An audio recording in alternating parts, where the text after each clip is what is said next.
Namaskaram. Oh, the black dragon, look at him, huh?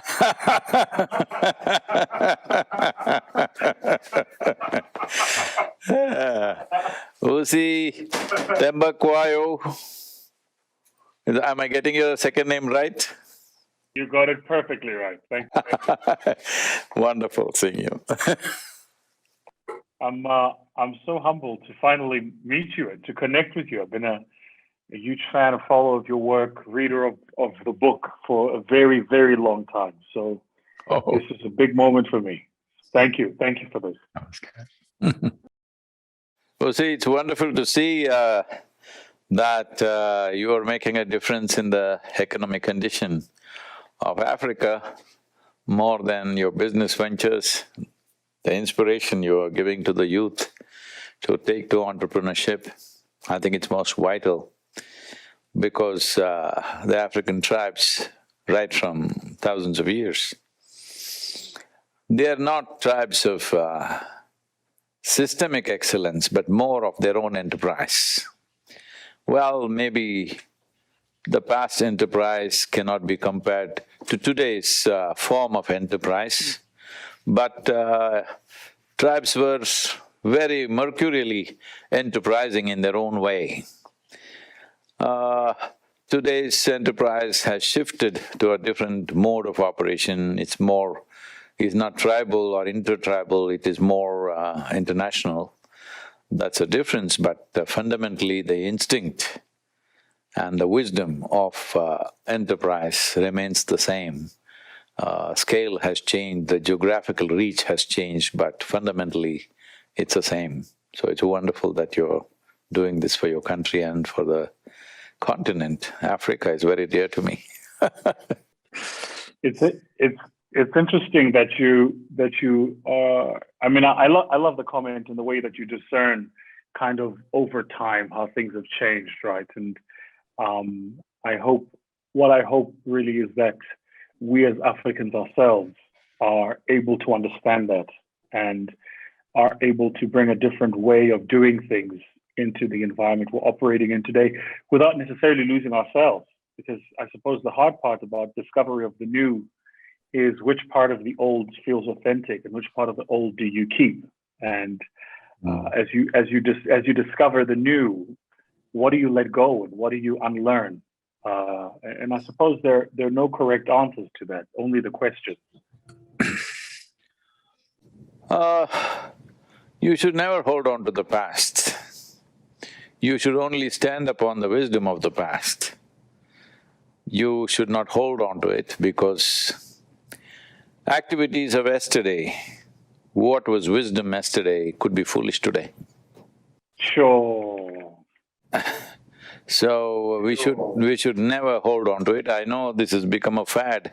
Wherever I go, people say, Sadhguru will bring ancient wisdom. I say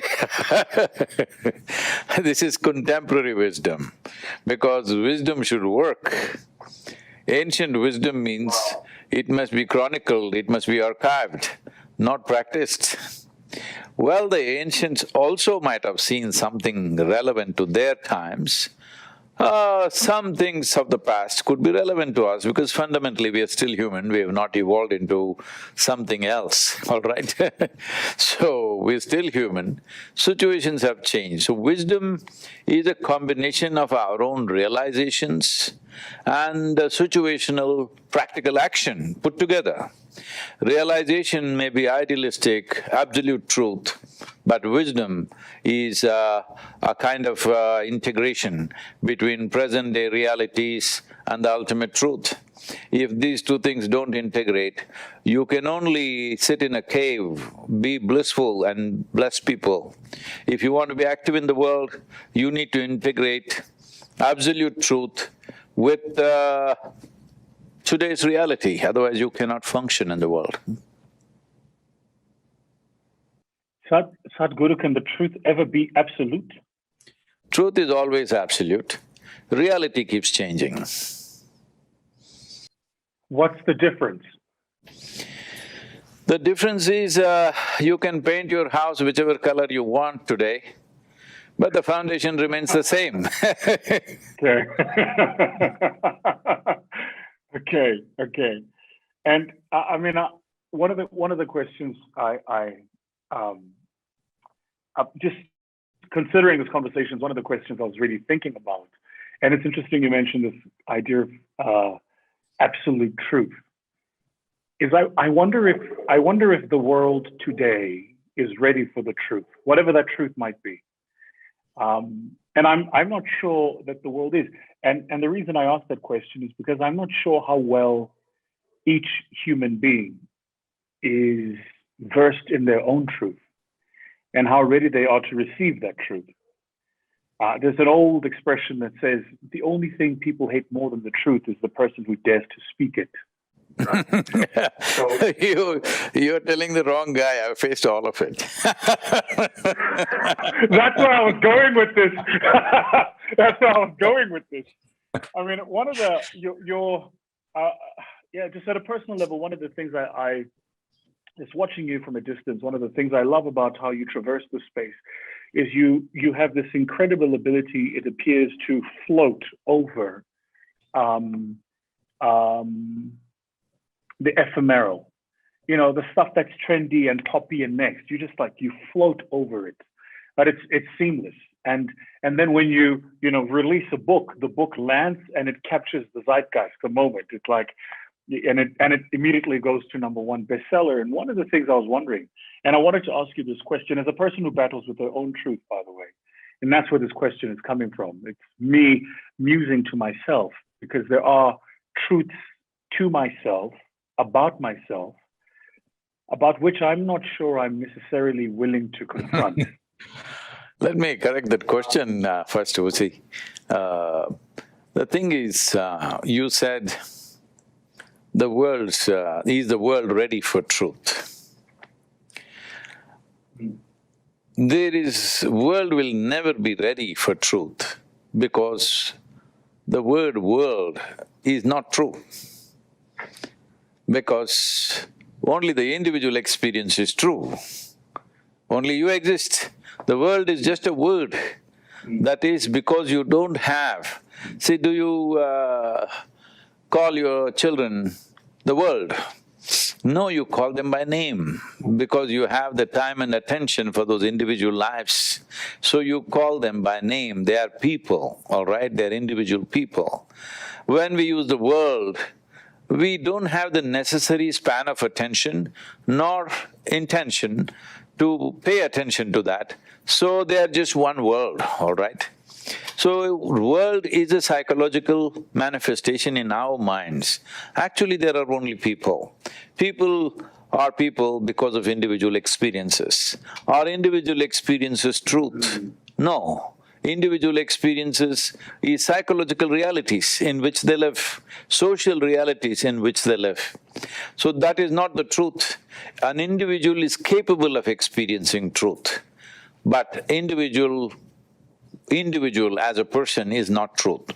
The world is not capable of experiencing truth, but it is the truth.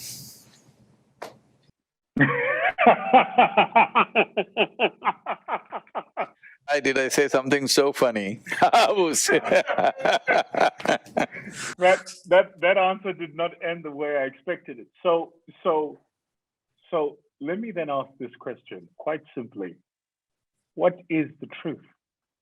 If I am myself trying to confront the truth about myself, what is the truth then? See, when I said something is absolute, that means you cannot define it, obviously. If you give a definition, it becomes a small piece of something, right? You can define something which has physical boundaries. You cannot define something which has no physicality to it, no boundaries to it. So truth is not something that you try to define and philosophize. Truth is something that you experience. How do you experience truth? The important thing is, if an individual human being, instead of busy making conclusions about everything in the world, if they just sit here looking at what is it that is making you make the conclusions, what is it that causes joy in you, what is it that causes misery in you, what is it that you like, what is it that you dislike. If you look at these things carefully, you will understand in how many ways you have set up prisms of confusion in your mind. You set up a prism, suppose I hold a prism in my hand and look at you, you will look very funny, you know. You will look somehow distorted. So I hold a prism and I think, Vusi is a funny-looking guy. Well, this is my problem, not yours, isn't it? So like this, we have set up multiple prisms in the vision of our mind, where everything is confusing. And now we are thinking, how to find the truth, how to find the truth. No, you need to clean up your faculties. How you see, how you hear, how you smell, how you taste, how you perceive needs to be cleaned up. Truth is not something that you try to see. You just clear your vision, then you will see. I'm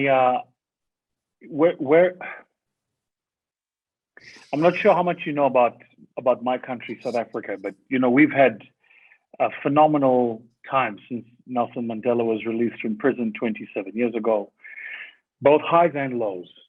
I mean, really high highs. We've had people coming together, the spirit of what we as African people call Ubuntu, which is the idea that I am because you are. So whereas in some European cultures, they say, I think, therefore I am. In the African culture, we say, I am because you are. So my definition of self is an expression of your existence. But even in this incredible time, one of the things I've noticed happen over time is because we are a young country, a young demographic, a young population, we're constantly trying to find our identity. And in the quest to find our identity is the battle for whose identity is more true than whose. So what is the archetypal man? What is the archetypal African man? What is the archetypal African Zulu man? What is the archetypal woman? And in the midst of all of this, what we have done is we've created very unrealistic archetypes, and people are trying to live up to an idea that doesn't exist. And this is the question I wanted to ask you. If you dare step outside the ideas that have been created and have become socially acceptable, you become a pariah. I'm talking to the choir here, but you know that once society has created an idea, if you step outside of it, society is going to punish you for it.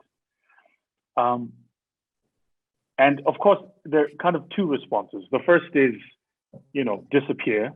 But the second is to step into yourself and understand who you are and stand in your truth, is the point I was coming to. So the question I have for you is, once you have defined what that truth is, once you're clear on what the world is to you, where do you find the courage to stand in the silence of your own presence? Because you're the only one that's there, really. The minute you step outside of society, it's a very lonely place. Should I answer the question or should I clear up the question? Both. So let me start with the question before I answer. You talked about the European idea of I think, so I am. A simple question, is it because you are you can think, or because you can think you are? Which is true? You know the answer. No. What do you mean? Because… only because you can exist, you can think, right? Not because you think you can exist. So I'm saying if you are so lost in your own psychological realities that you fancifully start believing that your psychological reality is real, your psychological reality is just your drama, there's nothing concerned with reality there, okay? It is your psychological drama, and you start thinking, right now human suffering is all invested in this, that people think their psychological creations are bigger than the Creator's creation. That is the problem, essentially, that's all they're suffering. That's the only thing human beings are suffering. Their psychological creations are larger and more significant than the cosmos. That's all their problem is. One knock on their head, their psychological reality will evaporate, all right? I'm saying that this is not truth, this is just your drama. You've gotten so engrossed and invested in your own drama, you just forgotten that there is a reality called existence. Now about what you said about the African people, you are, so I am. Well, this is a very social reality, this is a way of acknowledging another human being, how we as human beings are not designed in such a way that our individuality is absolute. We have to interact, we have to be together. This is a more peacemaking in the society. This is a more, I would say, social wisdom. Nothing to do with truth per se, it's a social wisdom. You recognize, acknowledge that everybody around you is important, without them you really are nothing.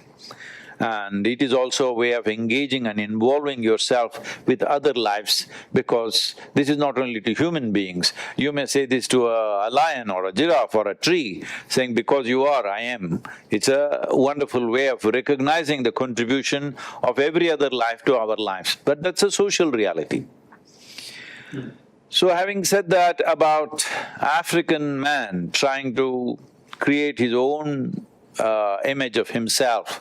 But see, Africa is a word, it is a geographical piece called a continent today. But in reality, as historical reality, if you look at it, Africa must have been 10,000 tribes or more, I don't know the number, but I'm just saying. Because I discovered in America, there still are 500 nations within United States of America, Native American nations. So in Africa, it must be at least 10,000, I'm just imagining. I do not know the exact number, it could be anywhere, 5,000, 10,000 tribes. So they all lived in their own realities, their own practices, probably their own languages, their own rituals, their own identity, essentially. So today, this because certain forces from outside came, and whatever the boundaries of tribal identities were just wiped out. It did not happen with war between two tribes, somebody else came and wiped out and it all got mixed up. Maybe even a Zulu doesn't look like a Zulu anymore, or in the Masai Mara, the tall people, a lot of them are short and fat these days, all this happening. No, that is because I'm saying genetic mixture has happened, which was not happening earlier, social mixture has happened, and all kinds of mixtures and porosity has come. What was guarded as a very sacred identity has gotten mixed up over a period of time. In the last 200 years, so much has happened. Some of it is absolutely painful and disastrous. But this is the way, unfortunately, we have shaped the world, okay? Let's come to that reality. This is the way it's happened. We cannot change yesterday, all right? It is just that today, what we do will determine our future. That we must understand. Yesterday we cannot change. It might have been beautiful, it might have been ugly, it doesn't matter, but we cannot change that. We can only experience today and see and strive how to create a tomorrow. In this effort, if you are a Zulu, it's wonderful. As a culture, you keep that as sacred, you keep that going because it's important, otherwise all of us will become one kind of people. We will die of boredom, okay? It's so wonderful that cultures evolve like this. If you come to India, there are 1,300 languages, even today people speaking these kind of languages. So, all this cultural color, this kaleidoscope of humanity is wonderful. At the same time, we have moved towards a world today where there is technology, there is kind of interconnectivity that you could have never imagined possible even 50 years ago, which you cannot deny, which you cannot grow without using and becoming a part of it. So this need not become a struggle. If you are… I was invited to speak with the Zulu king and to address the Zulu population, but unfortunately, things turned out the way they did with this pandemic. So, see, it's wonderful to keep that memory because a human being's life is rich only because of a vivid sense of memory. If we did not have that memory, our lives would not be rich. So I'm saying keep the culture, I don't think you can keep… let's say if are you a Zulu? I'm Swati. Okay. Very closely related to Zulu. Okay. So let us say whatever the proud moments of your culture is in your memory, it remains an inspiration. But don't try to practice all of it today because those things were practiced at a certain time, in a certain atmosphere where it was relevant. They were doing what was relevant. If you do the same things now, you will be doing something that's irrelevant. So all those practices of life, we must make it into practices of ceremony. Ceremonially, you must keep them alive. You should not try to keep them alive in your life, in your daily practice. I'm not saying every bit of it, many parts of it. Many large parts of it may not be relevant today. Such things, we must make them into ceremonial practices. Let's say what they were doing every day, once a year we come together and do that just to remind us, ourselves, what roots we come from. This is important to keep the pride and integrity of people to move forward. Otherwise, if somebody looks back and sees there is nothing behind them, there is a vacancy in our memory, then very few people… that is actually a great liberation if there is absolutely past is wiped out. But that is not the way most human beings are made. They will suffer, they will not know how to use it as a springboard. So if you convert what was day-to-day practices of your tribe into a ceremonial practice in your life, it will be like a springboard for you to walk strong into tomorrow. Got you. So if I'm hearing you, then what you're saying is that even the idea of identity itself is not fixed, that identity is a contemporary construct. No, it is not… always identities have been there. But what was a tribal identity, today you're trying to make it into a national identity, or now Africa means a continental identity, or we are pushing towards a global identity. Global identity does not mean all of us should paint ourselves white or black. We are different colors, we are different this thing, it's fine. It's essentially that we make these things the color of our life, not the core of our life. This is the important thing. The core of our life is we are human. The core of our life is we are life on this planet, which is the most important thing. The color of our life may be black, white, I am brown, okay?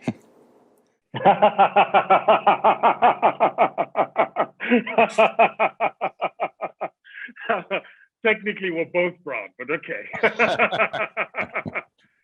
That's good. I wanted to ask you something. I watched one of your… I thought it was a fascinating episode. You were cycling… you were on a motorbike through the United States, and you stopped at what appeared to be this outback, beautiful Native American town. And you were looking at… it must have been like a hill, and just talking about wisdom. And it touched me because where I'm from, we have a very strong connection to our past.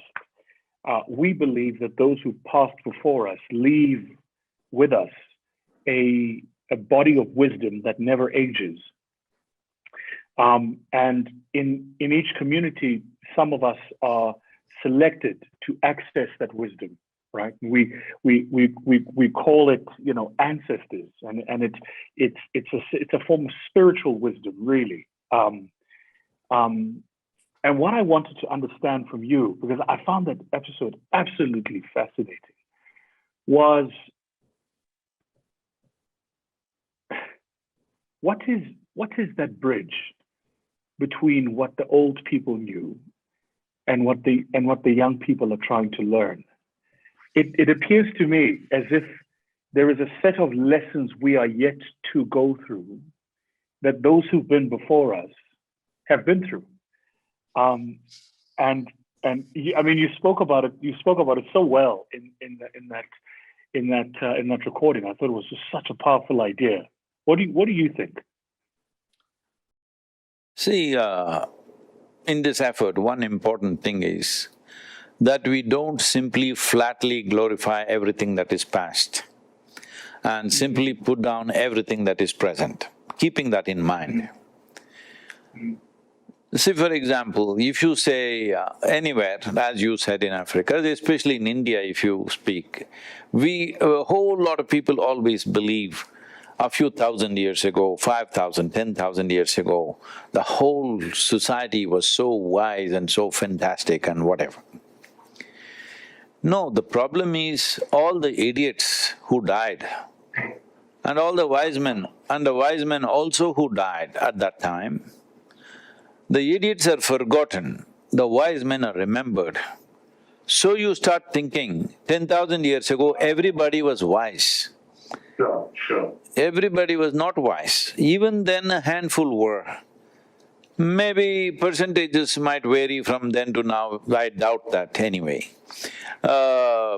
Even then a handful of people were wise in a generation, they are remembered, so looks like that generation was a wise generation. Today also it's the same reality, a handful of people may be seeing things the way it is, rest of the people, their wisdom comes from Google, it's not bad, it's informative. I'm saying they might have forgotten their grandfather because the grandfather might not have exhibited too much wisdom. You might have loved him, that's different. He might have been nice to you, that's different. But may not have exhibited too much wisdom. So, not that every grandfather, every forefather was wise and fantastic, no. Even as today is, even then it was. So let's not simply glorify the past and try to simply put down the present, because this is the trend that I am seeing. Where is this generation going? These bloody idiots, what are they doing? No, the bloody idiots are empowered with technology and means. Even then there were bloody idiots. If there was a bloody idiot in your Zulu tribe, all he could do was throw his spear at somebody 1,000 years ago. But today if he is there, oh my God, he will internationally blabber all over the place on the social media, okay? That's right. That's right. There are a few of those. Quite a few, believe me. So, I'm saying the impact seems to be more simply because the means is high, Everybody is empowered. So, what I want everybody to remember, I'm right now in the process of nurturing this movement called Conscious Planet. Vusi, you must become a part of this, because what I'm seeing is, see, many great beings have come upon this planet, no question. But when they spoke, hardly 10 people could hear. Just look back and see, Krishna, it's such a glorious, spectacular being. When he speaks, after much waiting, he speaks what? To one man, and that man has hundreds of questions.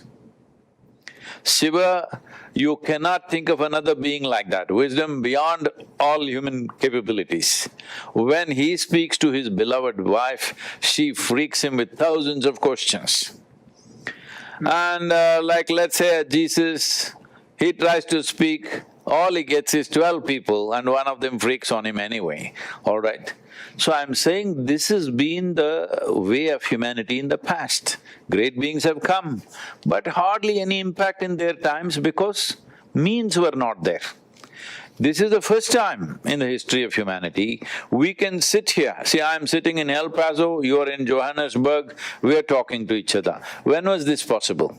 So today we can sit here and talk to the entire world. Every human being on the planet, you can address them. Once we have this power, if we do not transform humanity, this simply means that we don't care. So I don't want to go as a generation who does not care. We want to make sure the necessary transformation happens. How do we do that? I did your inner engineering program. I have to tell you that there were parts where I really battled. There were several moments where I couldn't complete the process. And I'll be honest with you, Sadhguru. First, it's interesting how the universe works, because your team started having a conversation with me at around the time I was making very, very big personal changes. Very big personal changes. Anything, Vusi, I want to tell you, anything personal is never too big. But it was things that were a part of me. And I don't know, if I'm to be honest, Sadhguru, I don't know how I got there. I don't know how I got to the point. Just reminding you that you're a wonderful man, but you are a speck in this universe. Yeah. It's hard when albeit you're a speck in the universe, for you that's all you see. But I'm not sure when I got to the point where what I had accumulated became who I thought I was. Anyway, so I was making very, very big changes, moving countries, getting in and out of certain business relationships, certain businesses that I'd had forever that I decided I just wasn't passionate about it anymore. I didn't want to do it anymore. I didn't see the point anymore. And going back to myself. And it was, so I go through your process and I go, oh man, they don't call it inner engineering for nothing. Like it's really, really, you've got to go inside, right? You just said something about how when the wise speak, they generally spoke to the few. There's a beautiful Jay-Z verse, and Jay-Z says, my homie said, Hov, there aren't many of us. I told him, less is more, there's plenty of us. And what I found in that process where I was going through this change, this metamorphosis, was even the people I was able to surround myself with, the conversations I was able to have, the number of people grew thinner, but the conversations grew deeper. And I suppose the question I'm asking is that just the natural course of who we are as human beings? Does it follow that for you and I to have a real connection and for you and I to do work of real meaning, there must be fewer of us, fewer disciples, but depth of message? Can we truly transform the world by touching millions of lives and turning ordinary people into disciples of something great? I would say both have a certain element of reality in it. Without a few very committed people, you cannot do anything significant. At the same time, the few committed people, the purpose of few committed people coming together is to impact the larger humanity. I must tell you the journey of how I built this organization that we call as Isha today. In the first 20 years of my activity, as a rule, there was no publicity of any kind. We did not print a brochure, we never put up a banner, we never took an advertisement. At 20 years, almost ran like a secret school. This is the time I really built the organization, that I made sure this is a very strange thing for people, probably especially those of you who are in business. I made sure that we don't have money. Even if money came, immediately we, spent it on some project or donate it to something so that we don't have money. Because I was very clear that if there is in the beginning, if there is a lot of money, then the kind of people who come to you is not the kind of people that I want to be with. So, we kept the foundation very bare minimum. Bare minimum means extremely bare minimum, where even daily food was a real struggle. I intentionally kept it this way, so that the people who come are coming for the right reason. It is not for comfort, it is not for convenience, it is not because their life is, their survival will be taken care of. I did not want such people. I wanted people who are fiery, who are willing to burn themselves up if necessary for what they see as the right thing to do. So I got hundreds of people of that kind. They are the people in many ways who are today the pillars of the foundation at various levels. Yeah, I don't even have to look at anything. If I just disappear for 3 years and come back, everything will be running fine because they are like that. And they have no money in their head. If you show them a mountain of gold, they will think what projects to do. They will not think how much to grab, okay? Yes, that's the kind of people I have, which is fantastic, which is the best thing around me, all right, these people. So now we have that. Now we need people, we need to reach, we need money to reach people, all kinds of things, which we are making efforts to do on all levels. So I'm saying, taking stands like this, see, do not try to structure your life on a slogan of any kind. This is it, that is it, there is no such thing. The way it works is it, all right? This is not it, that is not it. You must be on the ball every moment. One day it may work if you're playing football. What do you do? You're what, a cricket fan or a football fan, huh? I'm a big football fan. Football fan. So one day when you score against a certain team, against a certain type of players, against a certain kind of goalkeeper, and maybe kicking it powerfully, the ball went in. If there's another set of very energetic defenders and goalkeeper, powerful kick may not go, a gentle lob may go into the goal. This is something you decide on the ball. You don't say, powerful kick will go in. Oh no, you may hit a wall all the time. So, I'm saying action is not to be determined beforehand. If you use slogans to structure your life, you will determine your action beforehand, which means it's a prejudiced action. Action should never be prejudiced. You are open to the given situation, according to the situation you act. Because people have such prejudiced set of actions in their head, they're unnecessarily suffering during this pandemic, all right? If those who have lost lives with, it's very unfortunate. And I must say, many people have lost lives because many of us who are alive have not been responsible, all right? So, because we were doing things one way, we want to do it the same way. This is my life, this is my life.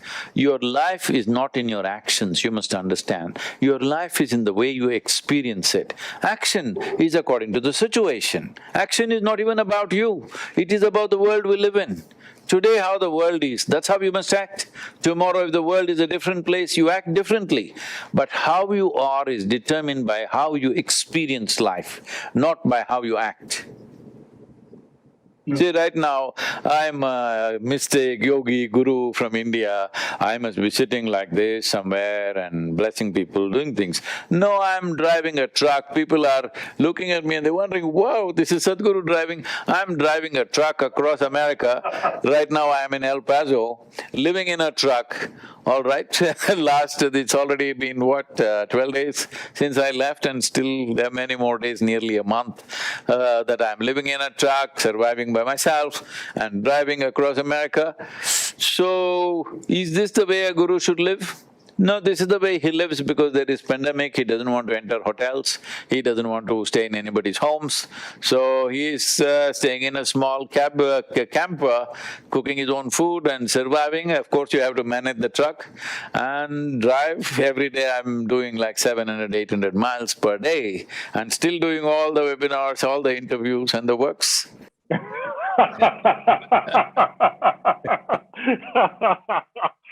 I watched, the previous season where you were going across a bike, and I thought that was crazy. But I must show you my truck. You will come away with me.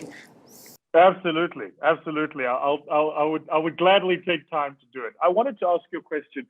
Something that's really been burning is this idea of happiness. This idea of really reaching lasting fulfillment. That's the word I'm looking for. First, what is happiness in your mind? is happiness a construct of the self or a construct of the world? And to the people who I know will see this, certainly my audience is people who are constantly fighting. We're constantly fighting. You're fighting for the next job, the next relationship, the next business, the next meal, just the next. And we never stop to be happy. Is there such a thing as happiness? Can human beings ever reach lasting fulfillment? You know, this happened. One day Shankaran Pillai met an old college friend. It's been 25 years. And this friend of his has done well for himself. He's been successful in the world. Shankaran Pillai has done okay. Of course, old friends met and slowly after having a couple of beers, bragging match starts. Bragging match started and the friend said, I started a tech company and I just sold it and I got $6 million. And I'm really successful and wonderful. Well, Shankaran Pillai had nothing to say to match this brag. Then he said, $6 million, what good is it? But I'm really a happy man, I'm fulfilled because 6 months ago, I just had my 6th child, so I'm fulfilled. The friend said, come on, 6 children is a lot of trouble and everything. You know what? I have a Ferrari. I'm living in a large home. I have everything that I need. And you saying you having 6 children is better than that? So Shankaran Pillai took the repose of a wise sage and said, see, you may have $6 million and of course you're hankering to have more and more. I have 6 children, I have no desire to have any more. Wow. Wow.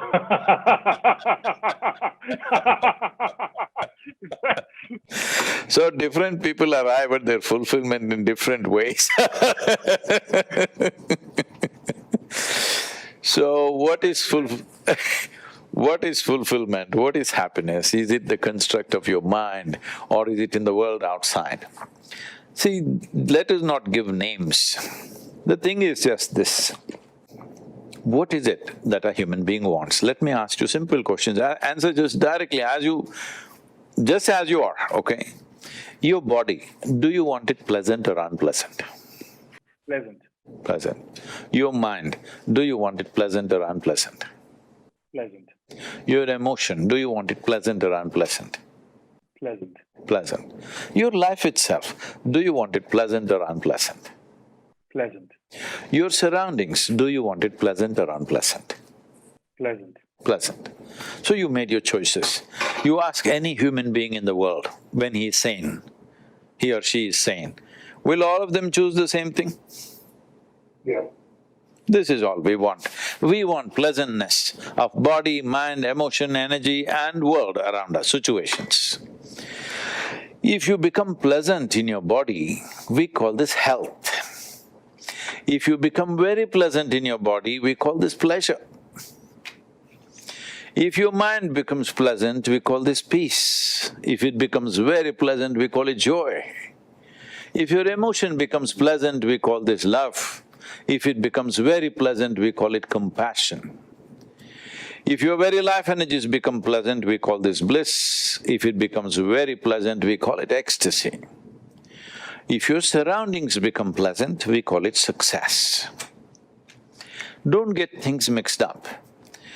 To make your surroundings pleasant, right now you're at home, to make your surroundings pleasant, you need the cooperation of your wife, your children, people who work for you, otherwise life can become unpleasant. So, creating pleasantness in the surroundings is a question of competence, is a question of being able to garner the cooperation of all the life and forces around us. There are various things, skills involved. But to bring pleasantness to your body, to your mind, to your emotions and energy is 100% your business. There is nobody else involved in this, isn't it? Yeah. Yes. So you call it fulfillment, you call it happiness, you call it joy, you call it bliss, you call it… essentially this is all nothing. Essentially, you want a pleasant experience in the body, pleasant in the mind, pleasant in the emotion, pleasant in the energy. This you can do 100%. This is what inner engineering is about. Now if you're feeling very pleasant, right now you're feeling wonderful, you stepped out of this webinar, went there, let's say children are doing something that you don't like, let us say they're hanging from the ceiling, risking their life, or doing something, kids can do many things, all right? But now you will deal with it differently. You are feeling unpleasant, they're doing something, you will go and create more unpleasantness out there. All right, this is what I see, children are squealing and running all over, throwing things around. Parents will come and say, shut up! This is even more unpleasant than what the children are doing. So I'm saying about creating pleasantness in the world around us, it is a continuous job, we have to do it continuously. There will always be people who will be throwing unpleasant things around you, but you need to constantly work because you want pleasantness around you, not for any other reason. You want to live in a pleasant world, so you keep doing that. But pleasantness of body, mind, emotion and energy is 100% your business. If you do the necessary inner engineering which you gave up halfway, that can be achieved. Pleasantness of mind, body. I mean, that's alignment, right? Is that possible? Can human beings ever really get aligned? Mind, body, spirit, everything? You think I'm a computer model or you think I'm real? I think you're real. I mean, I know you're real. Then it's possible. Then it's possible. But I tell you why I'm asking this. I mean, it seems to me that the world is built so that you have different conquests that strain different parts of being a human being, right? So right now I'm busy in an academic endeavor, which means my mind is being expanded. But I start every morning by going to the gym for an hour, 15 minutes, just to make sure that my body is, at the very least, keeping up with this expansion, this growth. But then so where do I go to feed my spirit and my soul? And once I achieve it, how do I make sure that my life partner achieves it? How do I make sure that my partners in business achieve it? That this constant alignment. It seems to me, Sadhguru, and I would love to get your wisdom on this, that most conflicts, especially in close relationships, are just a function of misalignment, actually. That you start off together for whatever reason, and then parts of you shift and grow apart, and then you lose each other. It happens very often in business. And sometimes one of the things I've noticed is that the shift was always there. You just chose not to pay attention. They didn't share your values. You just chose not to see it, right? So I suppose what I'm asking is this idea of alignment achievable? And if it is it achievable for more than one person in a relationship? No, see, this is what I'm trying to separate in your perception. What is happening within us and what is happening around us are two realities. One is a social and global reality, another is purely physiological and psychological and energetic reality within us. So how my thoughts happen, how my emotions happen, we are misunderstanding that as to how the world is happening. See, right now, I can look at you and, create pleasant emotions within myself. What do I have to do? I just have to think, oh, what a wonderful man. Or I can look at you and say, oh, look at him, what a rogue, and create unpleasant emotions within myself. So you do not my pleasant emotions, my unpleasant emotions have nothing to do with you.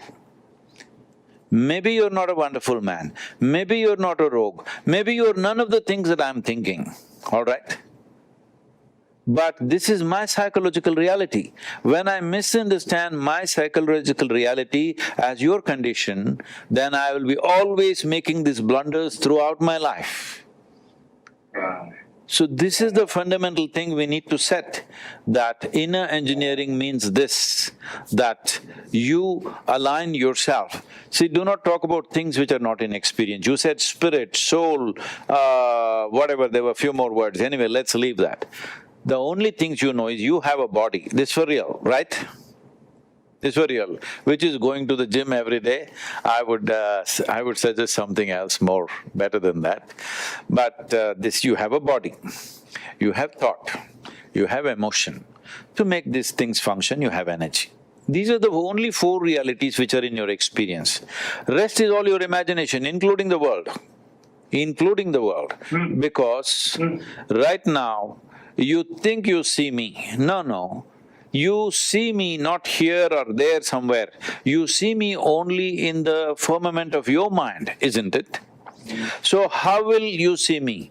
You will see me depending upon the shape of the screen that you have, accordingly you will see. Sure. If your screen is flat and smooth, you will see one way. If your screen has distortions, you will see it another way, whatever it is. So you do not experience anything here in this world except yourself, except the way things happen within yourself.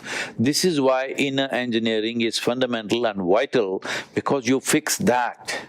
You fix how things happen within you. Once you fix that, it's not that you sit here, this is not a charm school where you sit here and look at everything and say, it's fantastic, fantastic, fantastic. No, not everything in the world is fantastic. There are a lot of ugly things, there are a lot of terrible things, there are a lot of horrendous things happening every moment in this world, all right?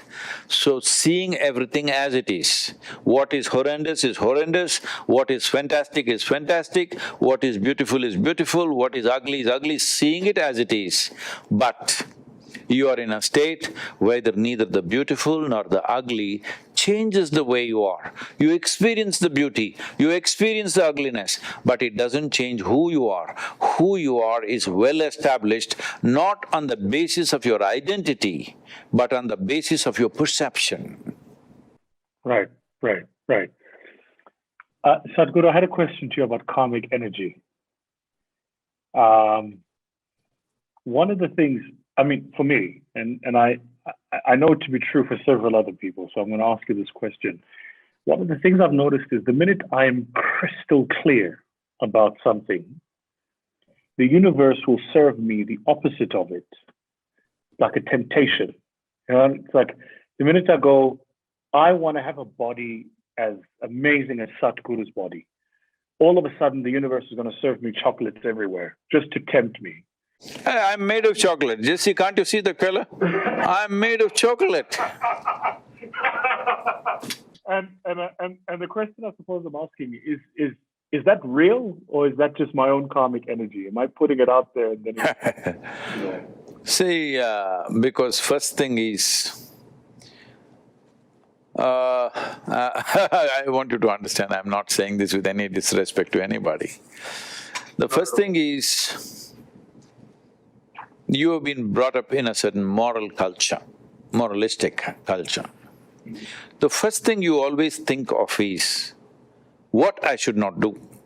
Because people have brainwashed people to believe that if you are firm on what you should not do, then what you do will become better.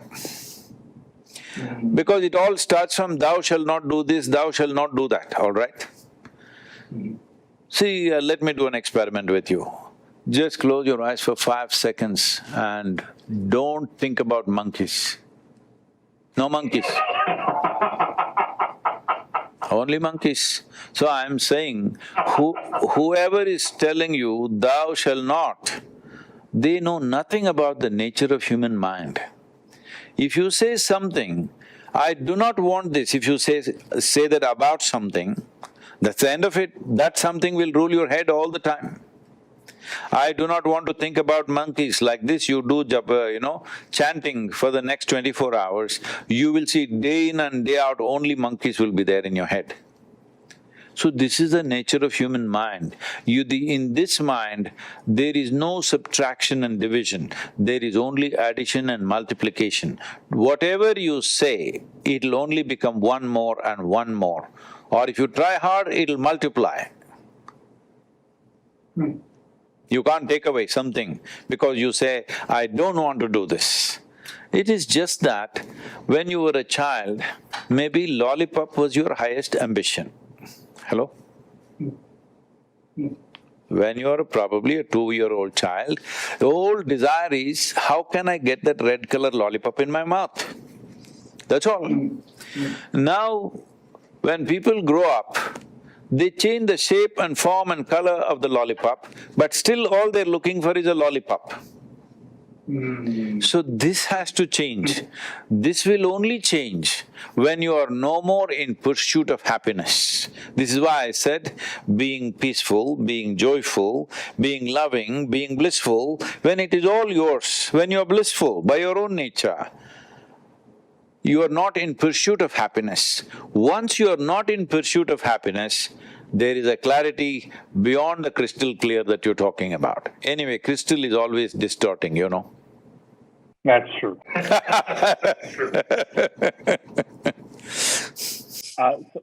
Sadhguru, I had a question to you about time. I'll tell you where this question comes from. I just turned 36 years old, and my father was gunned down when he was 42. And when I was a little boy, I don't know why, but I'm not sure how it happened, but I always had this trigger in my head that, 42 was the age. And so I grew up and became personally very driven and very motivated. And by God's grace, really, God's grace, I've been able to achieve a lot of things. And my growth has been accelerated purely because I was chasing this time. As I've gotten older and the closer I've gotten to that time, I realized I'm not sure if that time is even real. I'm not sure that his experience on earth of 42 years mirrors what my experience on earth of 36 years. And then I look at, you spoke earlier when we started our conversation about social media and how instant things are and how we're getting things immediately. You want to buy something now, you go on your phone and you can buy an item from the opposite end of the world and it lands at your doorstep 24 hours later. And so there's been a distortion of this thing called time. But you know that the only true way to achieve mastery is to dedicate real time to something. You spoke about 20 years of your life that you committed to building the foundation, which makes sense because that's why the Insha Foundation is what it is. It's because you spent 20 years building the foundation. For those of us like myself who are still chasing time, how do we step outside of that? How do we live outside of that? How do we recognize the wisdom that you must have known when you started Insha Foundation about things existing beyond simply our physical understanding of time? Well, that touches many things, but let me not go into all those aspects now. To put it simply, Vusi, the important thing is this. Say the unfortunate incident of you losing your father when he was 42. Well, those were times when lot of men below 42 also shot or killed or whatever else, all right? Yeah. So do not take that as a way of the future, all right? But at the same time, if you strongly create an image of that in your mind, you may manifest it. Don't do that. It's very important. You dislodge that image in your mind, that you take that away. Yeah, you must make the necessary effort. If it's a very strong image in your mind and it keeps coming back, your actions, this is what karma means, your actions will be controlled by that image. And unknowingly, you will be doing actions which are driving you towards the image that you have created. So it's very, very important you break that image. There are many ways to do that. I will be always most willing to assist you in that. You must break that image, otherwise you'll drive yourself towards that image. Please don't do that, okay? Having said that, about acceleration of time as we know it today, in terms of our experience, not just about shopping, about everything. So, the impatience is not because of time, the impatience is because of our mental condition. You know, I was flying a direct… this is many… a year, 2 years ago, I was flying from India to United States in a Air India flight, which is direct flight. I know all the pilots and the crew and everybody, they want to talk to me, so they come and sit with me. So that pilot… they have two sets of pilots because it's 16-hour flight. So he says, it's a very long flight, Sadhguru, it's really hard, and all that. I said, it looks like you have very short-term memory. Just 100 years ago, if we had to go to United States, it was a 90-day trip on a steamship, okay? And they served lousy food, I'm sure, and everything else. Today, in 15 hours or 16 hours, you're landing in United States, I'm not going to complain. Maybe tomorrow there'll be another plane which will take you there in 4 hours or 5 hours, they're claiming it's going to happen sometime soon. But I'm not going to complain because I have a long memory. I know how it was 100 years ago. I know how it was before that, that you couldn't even ever think of going. Now we are getting there in 15 hours in a plane which is so stable, you do not know whether it's flying or sitting in a place, all right? And though I don't eat all the airline food, they keep coming and knocking, Sadhguru, eat something, please Sadhguru, that this is very nice, that is very nice. Well, this is like being in a restaurant. So I'm not going to complain. I said, don't complain because you do not know the value of being born now in the time that we have. Every time, every historical time has its own significance.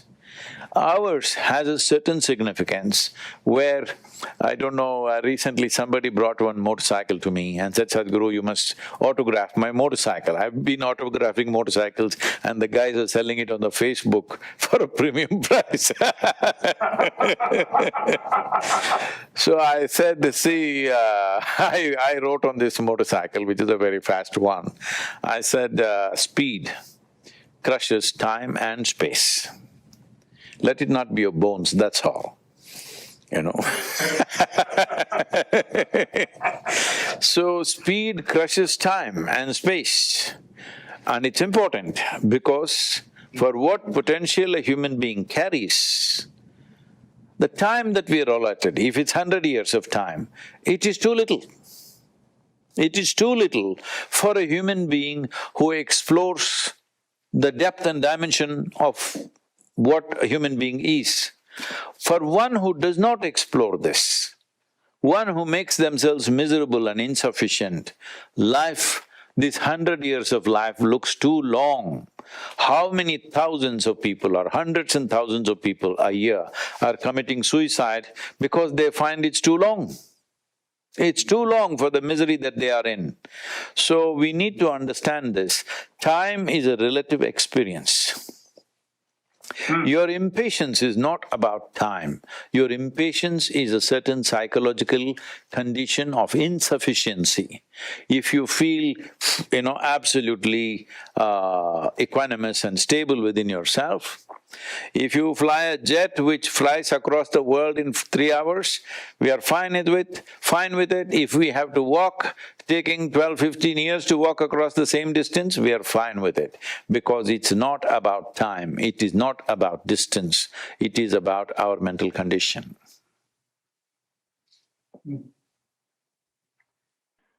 Sadhguru, it's been an incredible privilege. I've been an avid follower of your work, and I can't tell you, this has been truly for me a dream come true, and I'm even more humbled that you took the time, given you're giving a great trek across the United States and what must be a very arduous program. And I really, really appreciate it. Thank you, Vusi. Make this happen for yourself. You are not driving towards 42. 112 is the number that you drive towards, okay? Done deal, done deal, done deal. 112. My regards and blessings to your wife and your wonderful children. We'll catch up with you sometime. Absolutely. I'm going to be in the States in the second half of the year, so I'm sure we'll catch up. And I'm really appreciative of your time, and I'm looking forward to spending some time in the Institute. Thank you. Namaskaram.